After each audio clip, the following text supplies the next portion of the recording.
सभी को जय हिंद फ्रेंड्स। आप सभी का स्वागत है आपके भरोसेमंद चैनल एसके जीके स्टडी पे। तो आज हम देखेंगे जो एनटीपीसी का जो आज एग्जाम हुआ है उसका फर्स्ट शिफ्ट का क्वेश्चन देखेंगे। देखिए कि किस तरह से क्वेश्चंस पूछ रहा है। आज काफ़ी हार्ड क्वेश्चन पूछा गया है। तो चलिए बिना देर किए आज का पहला प्रश्न देखते हैं। था डैश एक प्रकार का अर्ध चंद्राकार रेत का टीला है जो मरुस्थलीय क्षेत्रों में बनता है जहां हवा की दिशा बहुत स्थिर होती है। तो इसका राइट आंसर आपको देना था बरकान। तो चलिए अगला प्रश्न देखते हैं। धम्म की शिक्षा देने के लिए अशोक ने किन पदाधिकारियों की नियुक्ति की थी? तो इसका राइट आंसर आपको देना था धम्म महापात्रा। तो चलिए अगला प्रश्न देखते हैं। 2011 की जनगणना के अनुसार निम्नलिखित में से कौन भारत का सबसे अधिक आबादी वाला महानगर था? तो इसका राइट आंसर आपको देना था मुंबई। तो चलिए अगला प्रश्न देखते हैं। इनमें से किस मिट्टी में एल्युमिनियम और आयरन ऑक्साइड की मात्रा अधिक होती है? तो इसका राइट आंसर आपको देना था पेडाल्फर मिट्टी। तो चलिए अगला प्रश्न देखते हैं। लोकसभा को भंग करने की शक्ति किसके पास होता है? तो इसका राइट आंसर देना था राष्ट्रपति के पास होता है। तो चलिए अगला प्रश्न देखते हैं। 1896 में कांग्रेस के अध्यक्ष कौन थे? तो इसका राइट आंसर आपको देना था रहमतुल्लाह सियानी थे। तो चलिए अगला प्रश्न देखते हैं। सीआरपीएफ के वर्तमान महानिरीक्षक कौन है? तो इसका राइट आंसर आपको देना था ज्ञानेंद्र प्रताप सिंह। तो चलिए अगला प्रश्न देखते हैं। 26 जनवरी 2025 की थीम क्या थी? तो इसका राइट आंसर आपको देना था 26 जनवरी 2025 को भारत का 76वां गणतंत्र दिवस मनाया गया। थीम स्वर्णिम भारत विरासत और विकास है।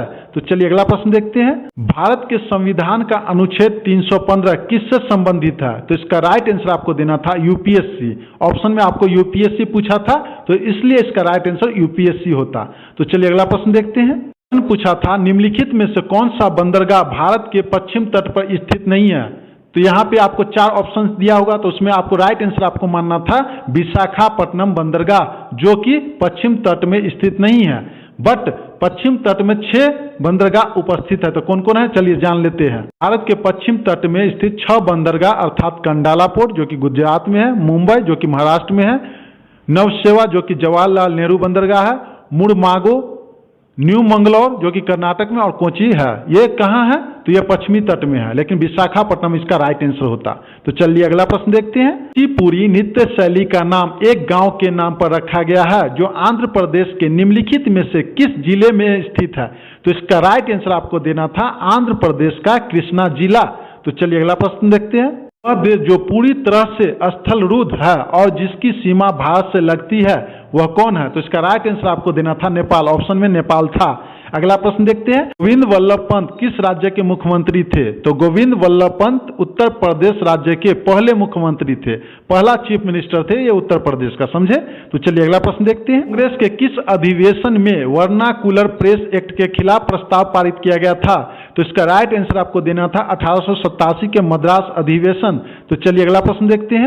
राष्ट्रीय कांग्रेस के दूसरे अधिवेशन की अध्यक्षता किसने की थी? तो इसका राइट आंसर आपको देना था दादा भाई नौरोजी ने जो 1886 में भारतीय राष्ट्रीय कांग्रेस का दूसरा अधिवेशन कलकत्ता में आयोजित किया गया था। तो चलिए अगला प्रश्न देखते हैं। संघ तथा राज्यों के लोक सेवा आयोग का प्रावधान संविधान के किस अनुच्छेद में है? तो इसका राइट आंसर आपको देना था अनुच्छेद 315।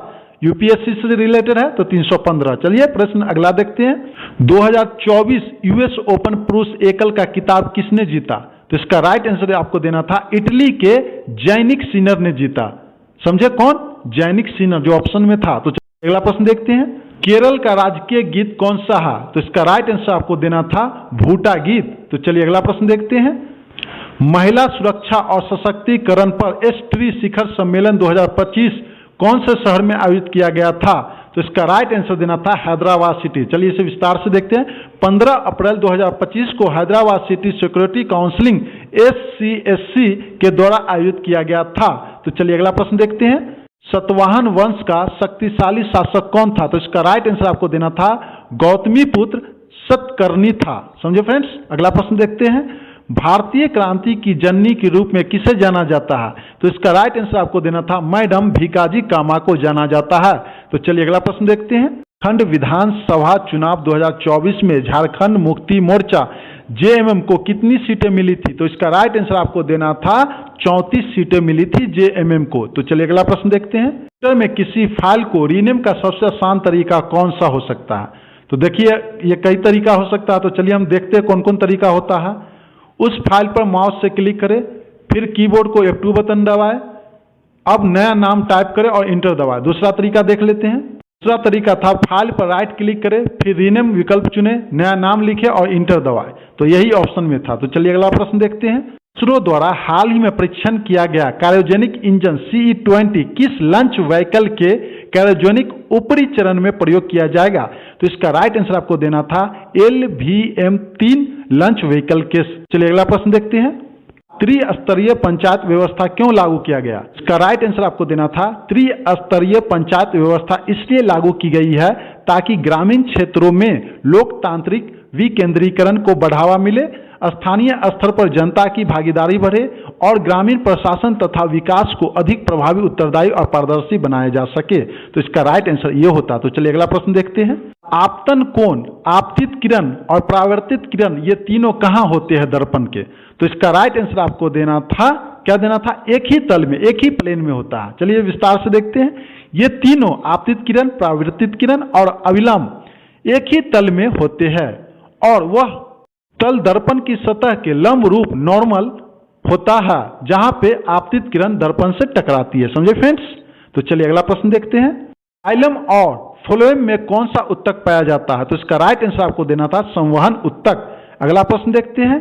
गिन्नी गुणांक का संबंध किससे है? तो इसका राइट आंसर आपको देना था आय या धन की असमानता से है। तो चलिए अगला प्रश्न देखते हैं। मिट्टी में आयरन अधिक होती है लेकिन जिप्सम कम होता है, तो इसका होगा राइट आंसर रेड सॉइल। तो चलिए अगला प्रश्न देखते हैं। निम्नलिखित में से किसके लिए टच स्क्रीन का उपयोग किया जाता है? तो इसका राइट आंसर आपको देना था टच स्क्रीन का उपयोग इनपुट के साथ साथ आउटपुट डिवाइस के लिए भी किया जाता है। तो फ्रेंड्स मुझे जितना भी प्रश्न मिला मैं आपको एक एक करके अच्छे से समझा दिया।